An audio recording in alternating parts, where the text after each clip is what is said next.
All right, so let's see. The first question is from Krishna Kanaya. She asks, how did demigod worship begin? Or was it the other way around and the worship of one God started just as he slowly revealed himself by bhakti? What is your answer to the question if Hinduism is mono or polytheistic? Thank you very much. I think that in the Vedas, Shruti, there are mention of different gods and goddesses. So if you want to look at that as the beginning of Hinduism, if you will, those are the earliest texts of all the Hindus. And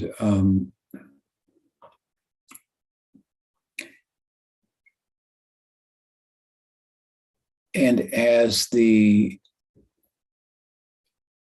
introspective sages tried to answer what I consider like the two, questions of life, what's out there and who's asking the question with regard to what's out there, nature, the objective world that the subject were experiencing, they approached nature with, like I was saying last week, with gratitude. And they recognized through their introspection their dependence upon the macrocosm of material nature for them to function as a microcosm of that material nature in terms of the body-mind complex. And seeing that relationship, for example, between their capacity to see and its dependence upon light, the primary example of which is sun, fire, they were grateful to the sun, and so they worshiped the sun. And in the course of that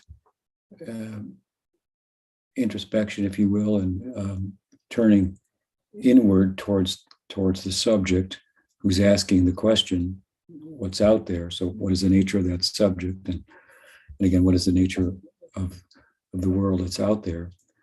In turning inward, they understood the nature of consciousness in a sense as superior, as Krishna says in the Gita, apareyam mitastanyam prakritim vidimeparam jiva bhutamahabaho yayidam dayate jagat. That the actual seer, the experiencer, was actually making the world go round. Without that seer, without consciousness, well, the world wouldn't matter, if you will. And understanding through their experience the position of consciousness in relation to matter, while they expressed gratitude towards the sun, towards the wind, towards the rivers, mountains, and so on and so forth, they understood at the same time that behind the macrocosm, just like behind the microcosm of their body-mind complex was consciousness, so there was consciousness behind the entirety of the natural world. And so I would say, I guess, they posited gods and goddesses, which represent the fact that there's consciousness behind the macrocosm of nature. And now, so the question is that positing of gods and goddesses a poetic way of talking about the world? You could look at it like that. Are there gods and goddesses? Surely there's a Daivanatra, a godly controlling factor, and it's only partial when it comes to what the sun does, what the moon does in relation to humans, and in other species of the world around us, what the water does, and so forth. So anyway, they experienced water gods, sun gods, and so on and so forth. But these were all partial manifestations of the, just like they are, in a smaller way, but in a larger sense. But in the fullest picture, then there's one Brahman, the supreme absolute. And I think that looked at in that way, I don't know if you would call Hinduism monotheistic.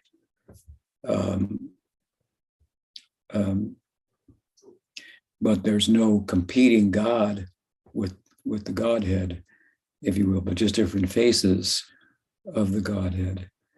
And for that matter, the primal expression of the Godhead, the playful Krishna, is accompanied by his own Shakti. It's a kind of a dual. So I don't know where that, if mono, fits. But in a broader sense, I suppose it does. There's only one thing going on, and it's God. And different aspects of God playing, different Shaktis playing themselves out in different ways, and so on and so forth. So,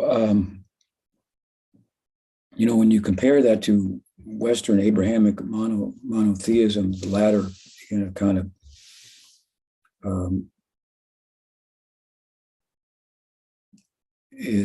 becomes a little bit laughable in terms of its deprecation of Hinduism, which we often hear from that side, many gods and heathenistic and 33 million gods, isn't it crazy? And this kind of thinking. It's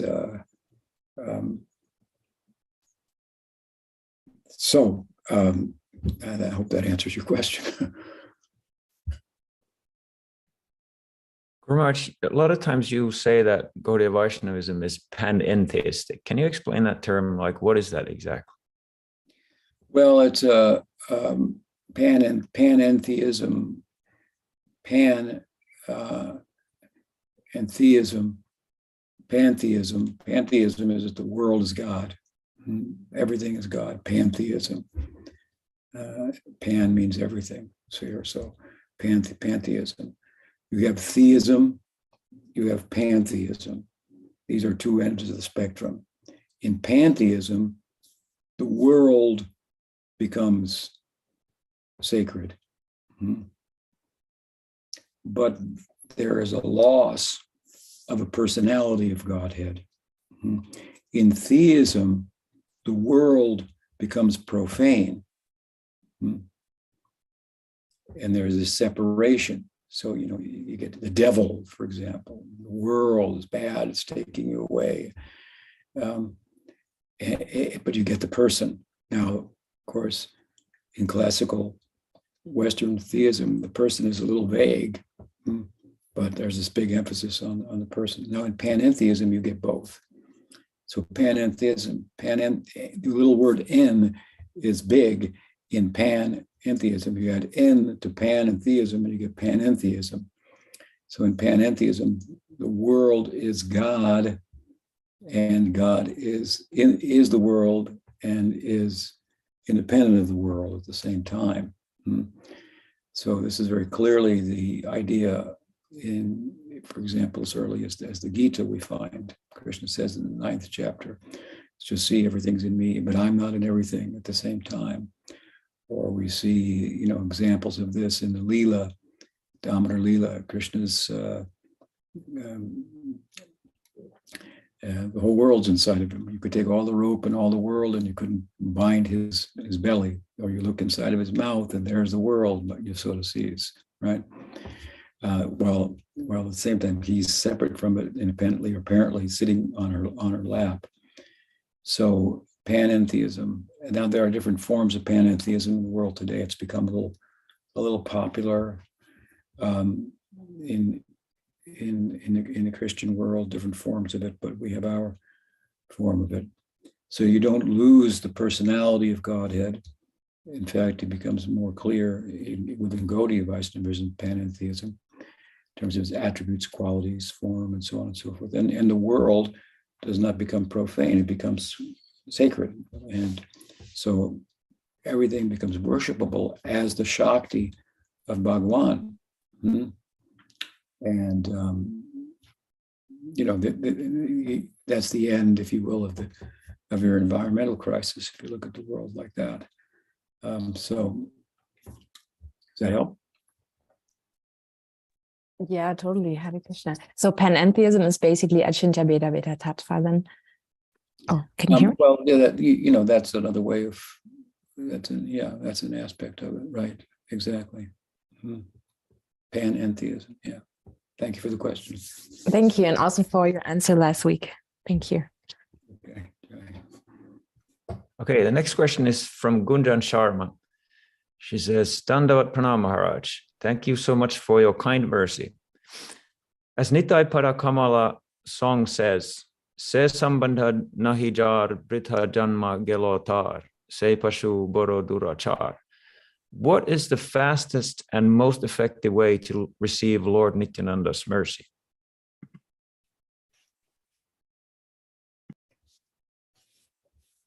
To glorify Chaitanya Mahaprabhu. He says, whoever chants the name of Gaur, spreads the teachings of Gaur, worships Gaur, I become purchased by that person.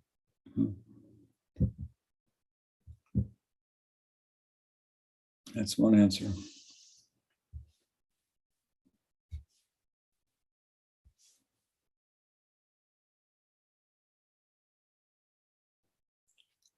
He's the deliverer of the destitute. We don't have to do anything to become more destitute. We're already at the bottom of the barrel. We are natural objects of his affectionate, kind, and merciful dispensation of the divine teachings of Chaitanya Mahaprabhu, that he is the other self of Chaitanya Mahaprabhu who makes up for the shortcomings that the sannyasa ashram presents to Chaitanya Mahaprabhu in his effort by accepting it, in his strategy by accepting sannyas to deliver the world. In other words, by becoming a sannyasin rather than a householder, he created automatically a teaching moment. People would listen to him. At the same time, the sannyasa ashram has certain etiquette to it, norms, standards, and so forth, that restricted him in some ways socially, given the social religious system. And it wouldn't be appropriate then for him to show up at a brothel. People would think, what's a sannyasi doing at the brothel? So the classical, verse or statement is that if you see Nityananda Prabhu at the brothel, he can go there. He's a householder, so worldly, have a worldly connection. So he can go there, but you should not think that he's there for any other reason than to deliver the people. So he made up for that shortcoming in the sannyas ashram of Chaitanya Mahaprabhu in terms of Mahaprabhu's desire for wide dissemination of his teaching. And Nityananda Prabhu is particularly characterized within the Panchatattva in terms of excellence of each of the members, the 5 members. His excellence is this wide scale distribution, and to those who might otherwise be unqualified, even the residents of Shaptagram had been disenfranchised from the Hindu social system. He delivered them, so forth. So the Pujya Patrita Maharaj likened my Guru Maharaj's campaign to that of Nityananda Prabhu. There are many parallels, and he reasoned by that, along with other supporting evidence, that he was empowered. Prabhupada was empowered by the Avesh, empowered by Nityananda Prabhu to do this kind of work, preaching to the non-Vedic people. And so we, at least me, I'm already like that. So good, already in a good position to gain his grace. It shouldn't be hard. He said by Bhaktivinoda to have opened a marketplace where he's giving out the holy name just for one's faith. So, but I think of that statement, that's very famous, that Bhaja Gauranga Kaha Gauranga Laha Gauranga Namre Ye Jana Gauranga Puri Bhajan Se Amar Pranre Se Amar Pranre. So that person becomes my very life breath, who takes up the teachings of Gaur, worships Gaur, chants his name, and so forth. What else? Right. The next question is from Gokul Chandra. He says, Dear Guru Maharaj, in today's world where social media is everywhere, it is somewhat much easier to connect with people and also to preach Krishna consciousness. It is also relatively easy to become a quote unquote popular person online. That also applies to devotees who try to preach Krishna bhakti. It seems to me that it may be sometimes difficult to have some discrimination, and we may sometimes mistake a real spiritual standing with a charisma and being eloquent. How should we discriminate in a healthy way? What is real spiritual realization, and what is just an external charisma to properly relate to others? In other words, what are the most important qualities of a Vaishnav that make him qualified to preach and change people's hearts? Well, one of the ways, in which Pujapad Sridhar Maharaj addressed this issue comes to mind. And you were basically asking how to evaluate the position of a Vaishnav in terms of internal life, actual experience, and so forth. And sometimes it's thought, if we follow the train of your thought in your question, that by bringing in many people, the more people that you convert, the more we have evidence as to your inner spiritual standing.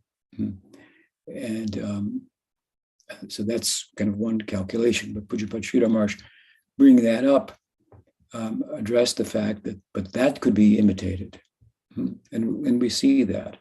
I mean, we see that outside of Gaudiya Vaishnavism, all kinds of so-called sadhus, and they've got so many followers, and it's just palpable if you listen to them and you have some spiritual standing yourself, or education at least, how vacuous their teaching is, and what people are going after, attracted to, and that is short of the real substance. So this extends to Gaudiya Vaishnavism as well. So there may be persons within Gaudiya Vaishnavism that are very effective in converting others. They have many followers, and so on and so forth.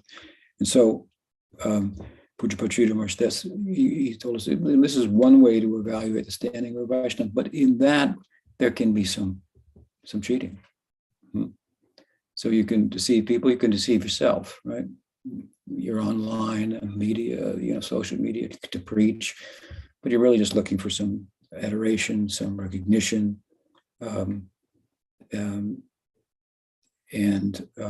If you had spent your time instead really trying to be one-minded, which is in a simple, in a word, the way to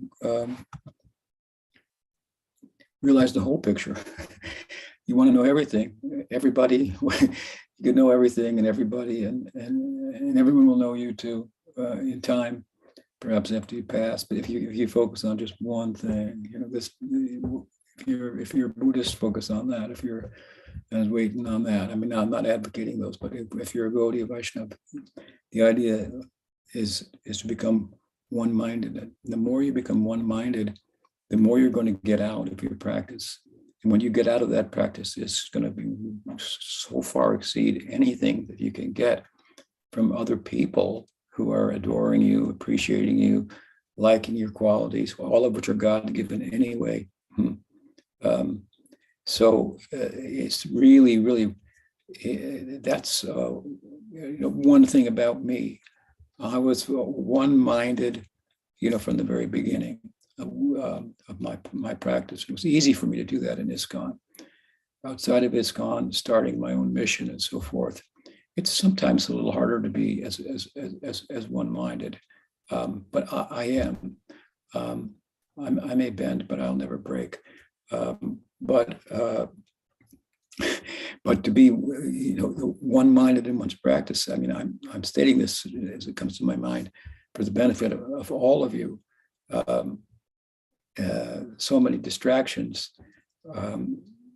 in the pursuit of that which you could get and a million times more meaningful, substantial, and eternal by doing away with the distractions and focusing. You think you're going to lose something by doing that, but actually the gain is overwhelming, immense.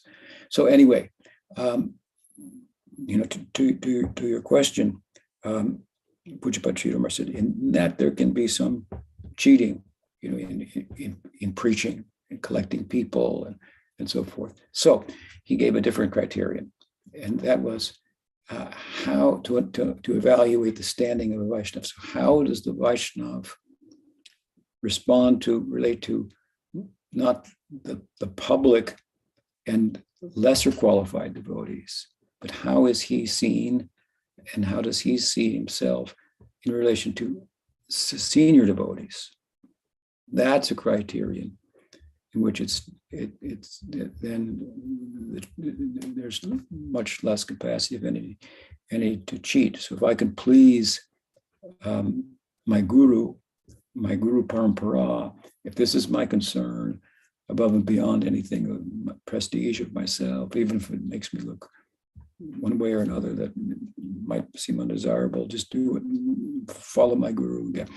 This is the criterion that he gave us for evaluating the standard of a Vaishnava.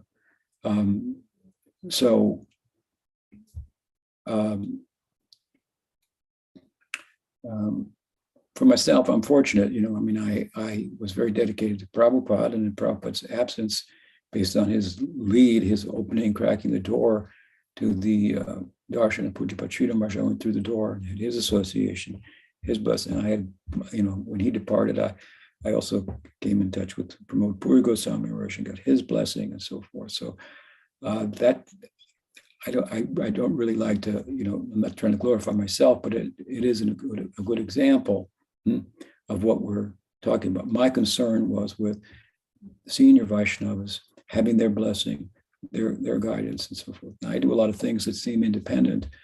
I'm very independent thinker, but there's this whole, if you look carefully at it, you'll see my independence is not from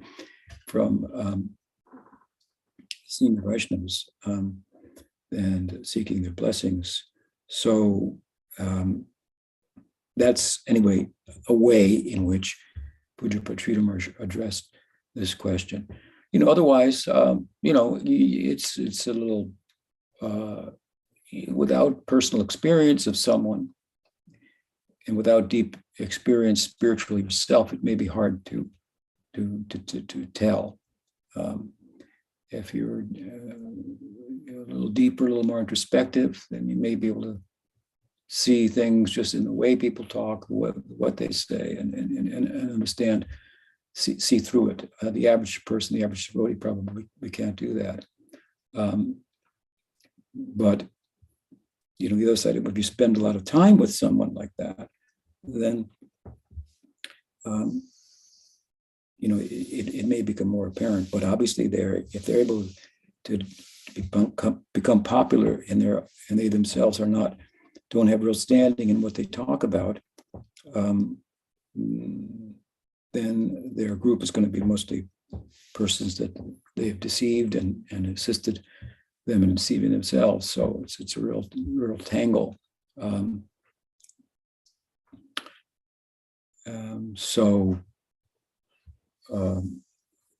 As far as going on the internet and seeing somebody has said this or that, well, if you do that and take it for what it is, and you can respect people from a distance and give them the benefit of the doubt. But if things come up, show themselves and give us evidence, to the contrary as to their spiritual standing, well, then we have to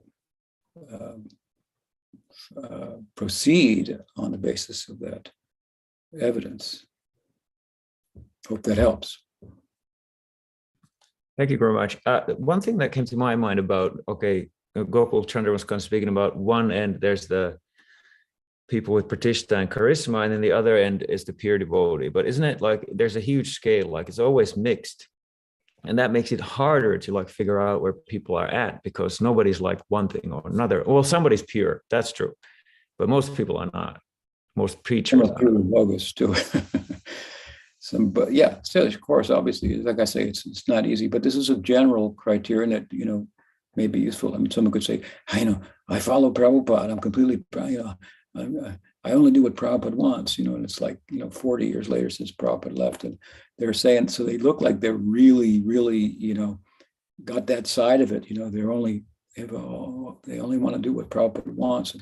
But I mean, you got to be a little thoughtful about it and see that, how that when that kind of a emphasis it translates into vilifying other, senior Vaishnavas that have come onto the scene and so forth. Well, then you see through it, right?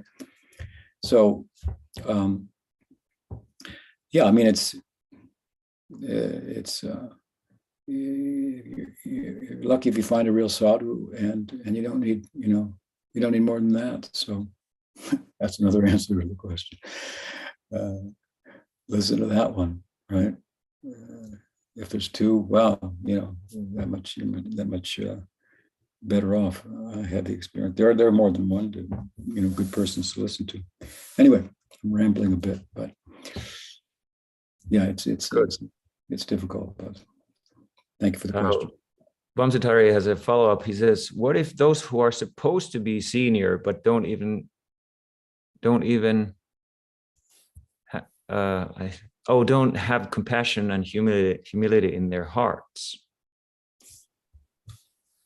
Well, then they're not senior. Then they've, if you're able to experience that, then you see that they're not what they make themselves out to be. So, I mean, people are in leading positions in Gaudiya Vaishnava institutions and in the world for, any number of reasons, that are less than spiritual. That's just a fact. I mean, Prabhupada had people in charge because they were managers. That's just their nature. So what are you going to do with a guy that just manages? That's what he does. So you make him a manager, better or worse. And you chant Hare Krishna, and you hope, that he'll get over his tendency to control people, if you will. So, but it didn't always work out like that. He ran off with money and so many things. I mean, Prabhupada's vision and his presence, there were lots of, defective leaders, if you will. And Prabhupada once asked, why are so many big devotees leaving? And Prabhupada said, big devotees don't leave. That was his answer. So, well, you may think they're a big devotee because they're doing things that you think are big, How big did Prabhupada think anything and everything that he did was? He didn't think it was very big, ultimately. I mean, personally, I saw how he responded to, praises and glorification of himself, and so he would just dismiss it and say, Chaitanya, my Guru Maharaja has been very merciful. I've simply followed my Guru, that's all. I follow the words of my Guru, that's all I'm doing, anything success is his. And he really felt like that. That was his experience. So What else? Thank you for that very much. The next one is from Abhay Krishna. He is a short question. He says, Navadvip Lila is parallel to the Braj Lila of Krishna. They both have eternal unmanifest forms. Do the sannyas Leelas of Mahaprabhu outside of Navadvip have unmanifest representations parallel to the Dwarka and Mathura Leelas? If not, can you explain this further? Thanks so much. So the question, to be clear, is that is there an aprakat or unmanifest, invisible is another way of translating it, nitya, lila, with regard to Chaitanya Mahaprabhu's prakat, manifest, visible, sannyas lila in Jagannatha Puri primarily and other parts of India. As, for example, aside from the Braj Lila, there's the Mathura Lila and Dwarka Lila that are eternally going on in Goloka. Those are the three main centers of Goloka: Braj, Mathura, and Dwarka. So it's a good question, and I have heard, and never seen it written or supported, but I heard at one time that some devotees consider that on the outer petal, if you will, poetically speaking, of Goloka, there is a Jagannatha Puri Leela is manifest. But I can't support that with anything. I have many times said that the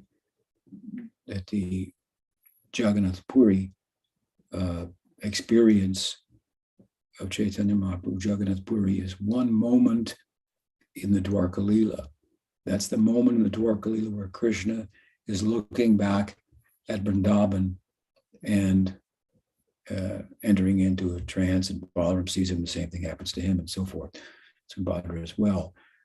So this is like Pujapad Sridhar Maharaj compared it to a train wreck, the Vrindavan conception and the Dwarka conception crashing. And Jagannath is the is hospitalized and put into the temple, if you will. So he's like in a coma, but he's there, right? His eyes are open. He's like in a coma, but he's alive. Don't unplug him. He's plugged everybody in. So when we look at it like that, I think that Jagannath, the Jagannatha Puri Leela unfolds into Vrindavan, and very central, if you will, to the whole Jagannatha Puri Leela of Chaitanya Mahaprabhu is Rath Yatra. This is bringing Krishna back to Vrindavan, right? So it's very Vrindavan centered Dham, if you will. Again, it's Dwarka fixed on Braj and all the implications of that. So I would emphasize that more, and that's clearly brought out in all of our texts. But with regard to the aprakat Leela, there's no such poetry and meditations, if you will, that have been offered by our sampradaya with regard to an aprakat Jagannatha Puri Leela. Jagannatha Puri Leela, again, another way to look at it is the teaching Leela, the Acharya Leela of Krishna. He becomes the Acharya as Chaitanya Mahaprabhu, is a sannyasi, and he's teaching in Jagannatha Puri. What is he teaching in Jagannatha Puri? By his example, by his precepts. He's preaching how to enter into Vrindavan. This is what happens to him in his Anti Leela. He becomes, by the force of his practice, he can no longer be a public person. He's driven to be a private person, and he enters into the Braj Leela, or he enters into, like I like to say, into Navadvip. He shows how to enter into the kirtan in the courtyard of Srivas Thakur. and fully experience the Braja Leela. So it's hard for me to separate the Jagannath Leela properly understood, given this kind of, the tattva, from the Vrindavan Leela, from the Navadvip Leela, and turn it into something separate and so forth. Everybody there, Ramananda Roy, so on and so forth. There are certain devotees who are not from Navadvip, but they're from Jagannath Puri. But they meet Chaitanya Mahaprabhu when he comes. But they have the Navadvip Vrindavan conception. Even Sarvabhauma Bhattacharya was from Navadvip and so forth. So yeah, I don't. There are not any meditations on that. The meditation on Jagannath Puri is how to enter into Vrindavan by following the example of Chaitanya Mahaprabhu. It's beautiful and it's very meaningful to us, but you have to understand, as meaningful as it is to us, sadhakas, sadhana siddhas, is as painful as it is to the Nitya siddhas of Navadvip, because he leaves Navadvip.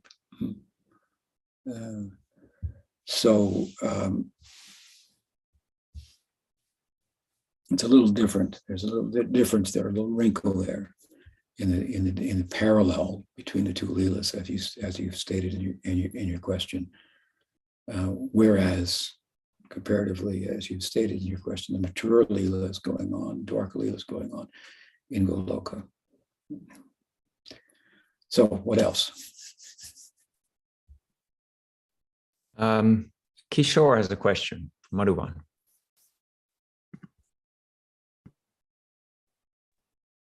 Haribo, pranams Kumaj. Haribo, Jai, Dauji Gopal, Jai.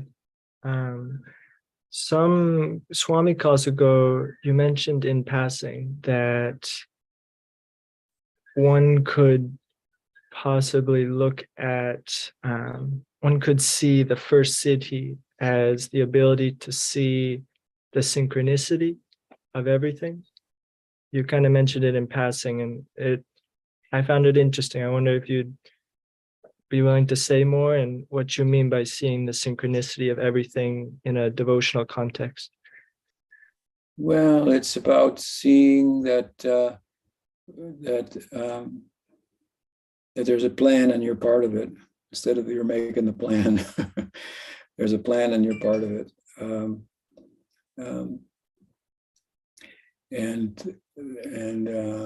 Things are happening for a reason, and you see the reason, and you see the reason over here and there, and so forth. This may come, come and go, but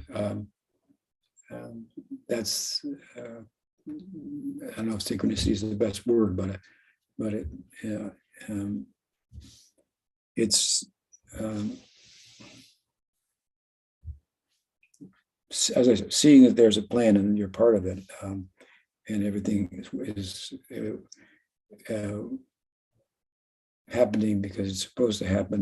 And this is a very different way of experiencing, everyday life. And even for most devotees in their devotional day-to-day life. So I don't know really what much more can be said about it, but it certainly puts one at ease, if you will. There's the experience. There's a qualified plan maker, if you will. But I don't know what more to say about it.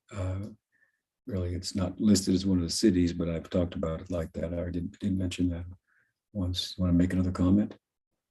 How do you see it in relation to karma and svarupa-sakti or mercy? Well, I don't.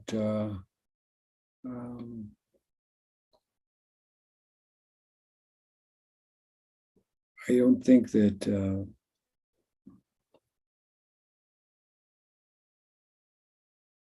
one makes a differentiation in that way, because in the broadest sense,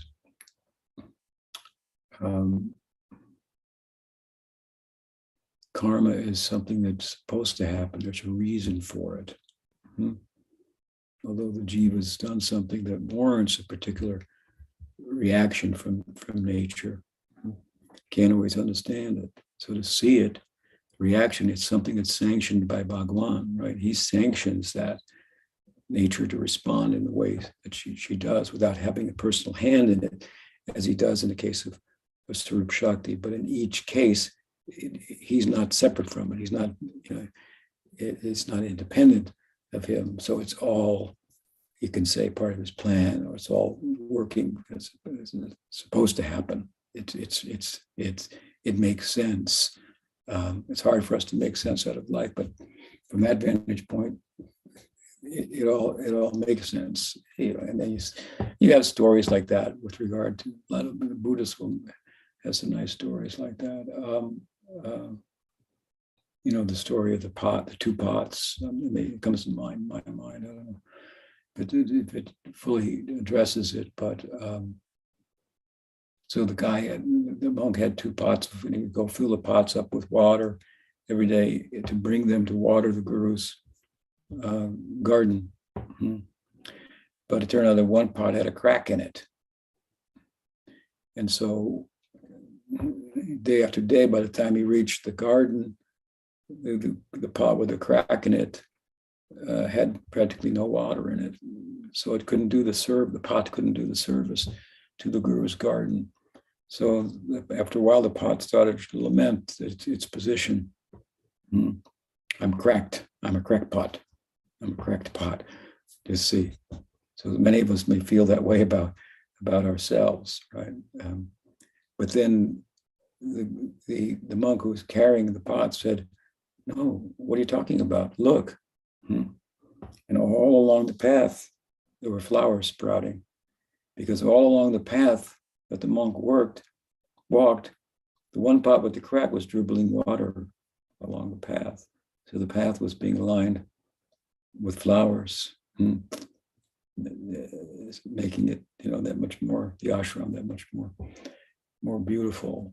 I mean, that's just a story that comes to mind. How much it relates to your inquiry, and I'm not sure, but there's an angle of vision.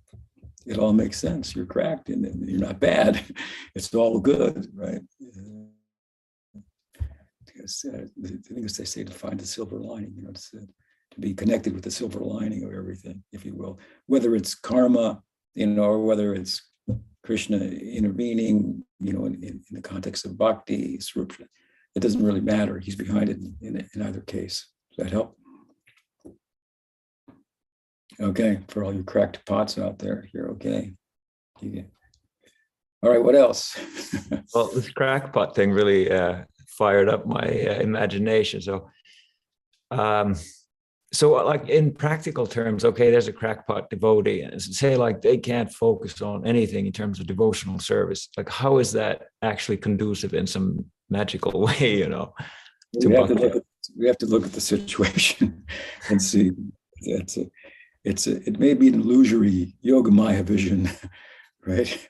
That one person can come up with it, whereas it doesn't appear to play out that way for everybody else, or even for the person, perhaps. But he's got that vision, right? So, you'd have to look at the specific, instance. Right. Okay, well, then we have two more questions. Next one is from Gayatri. Okay. Guru Maharaja. Morning. So with Krishna Janmashtami coming up around the corner, I would just like to hear if there's any particular good meditation to keep leading up to that event, if you have any thoughts. Well, I would suggest to you that you read the Gopal Champu with regard to Krishna's birth. That's probably one of the more insightful Leela narratives regarding Krishna's birth, history, background, grandfather, his father, relatives.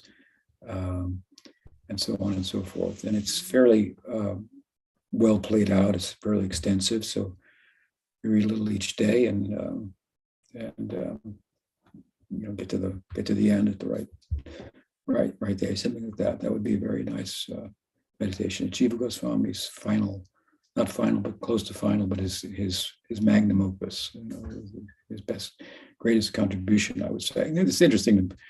It's a Leela book. He's known for Tattva, but that's a very sweet book. Let's put it like that. Jiva Goswami Ki Jai. What else? Okay, there's one more question. Well, actually, I have some backup questions, but the next question is from Vijay Kumar.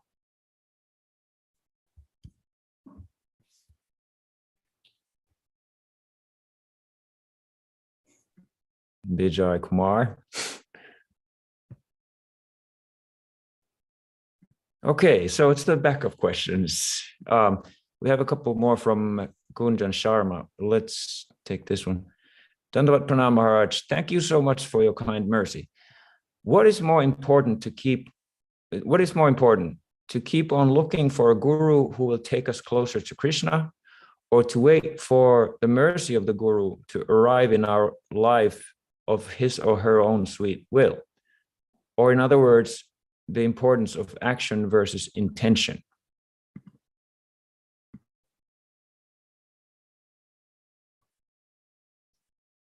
The question is it more important to look for a guru or to respond to a guru who's come into your life? Yeah, it sounds like she's asking like whether to actively go, after a guru, or to wait for the mercy to come to you.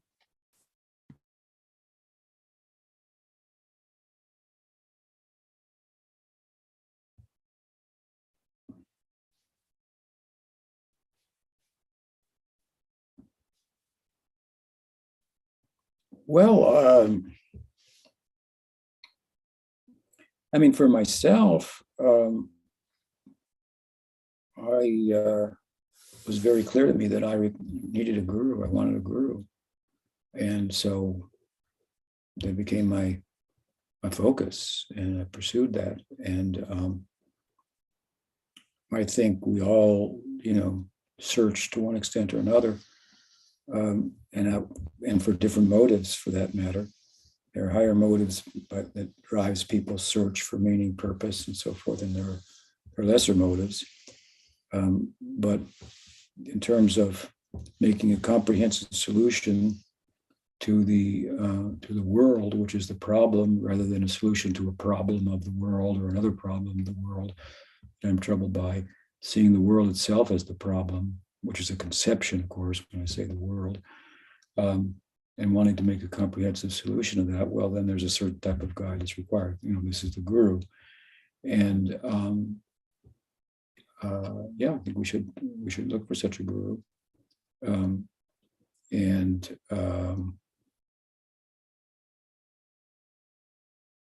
God helps him who helps himself. I don't.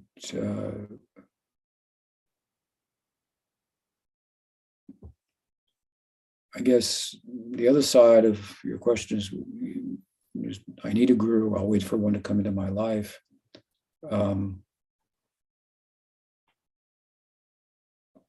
It seems to, if I understand it correctly, it seems to lack a little bit of a sense of urgency that is almost required for one to see the guru. If one doesn't have a necessity,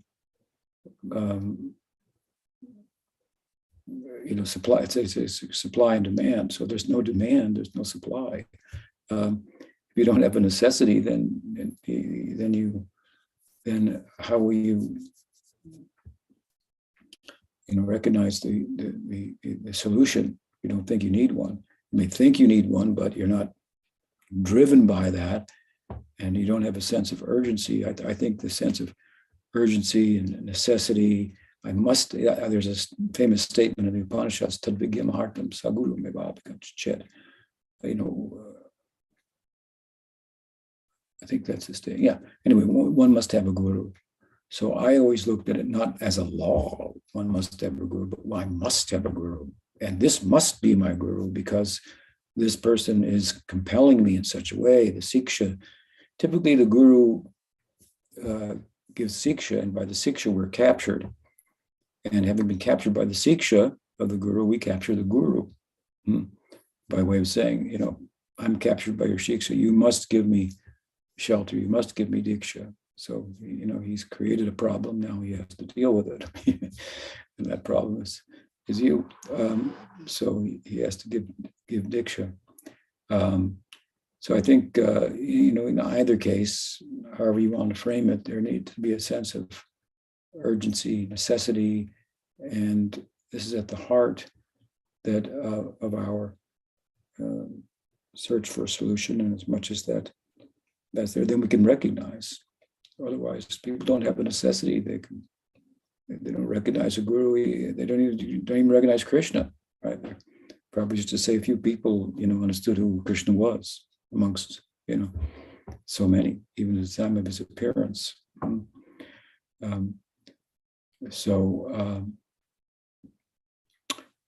That's my answer. Hope that helps.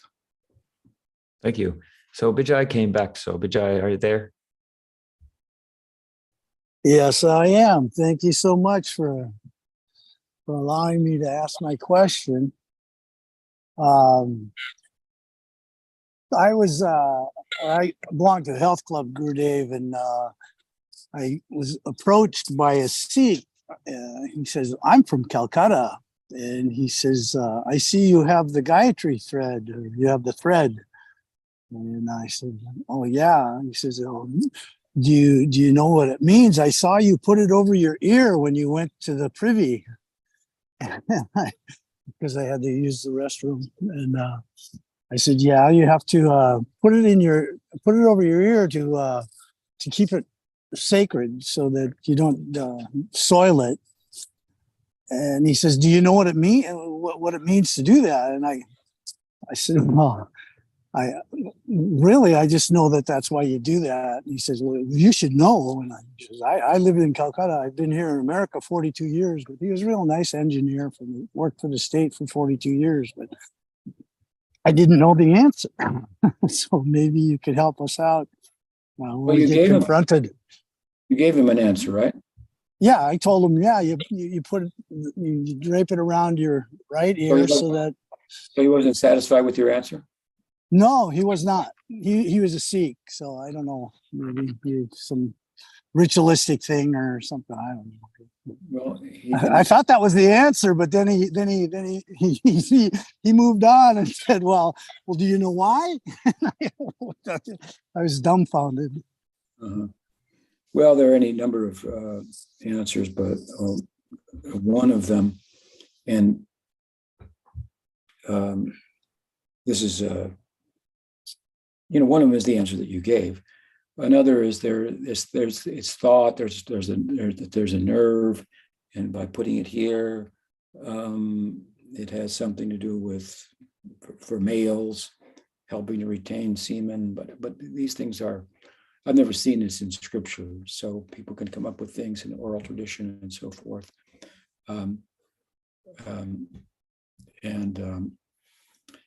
It's it's not uncharacteristic for somebody like that to make more out of a detail and turn it into a principle than is necessary.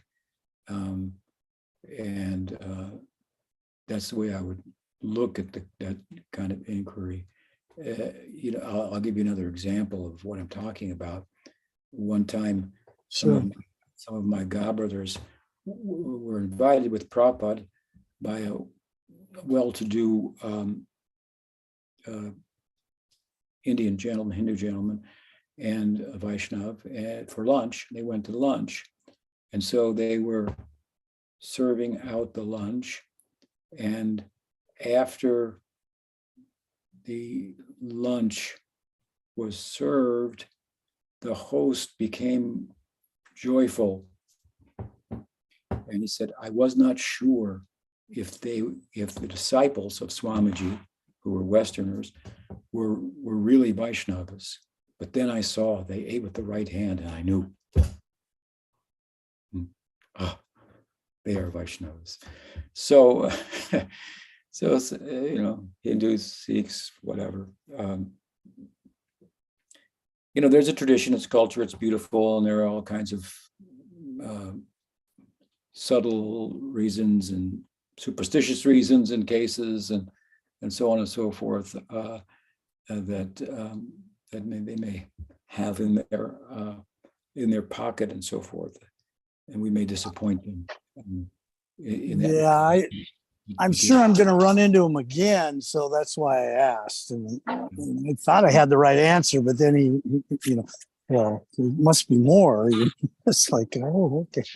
The thing is, what would have been good, I think, if you asked him, "Sir, you're very learned. What is the more that and then see how substantial his answer is. If he says, well, because there's a nerve or the ear, and if you put it there, it helps in retaining semen, so that no semen comes out when you pass urine. I never had any come out when I passed urine. So, then you start to pick apart. Does it really make any sense? What is the name of that nerve? And see if it isn't just a superstition. But because a little of customs and so forth, and it's nice to know, those kind of thoughts. But those are the only things I ever heard about it, and it hasn't affected me negatively. I did do that. Because I said, well, you just put it in your ear, and that's put it on your ear to protect it so that it keeps it sacred. And you could just say, my guru taught me to do this, so I just follow my guru. I don't know the right. And he questioned it, so I don't know. But thank you so much. Yeah, because I was dumbfounded, and I asked him, and he said, "Well," I said, "Well, what is the right thing?" And he says, "Well, don't you know? You should know." And I go, "Well, that's the right thing that I was told."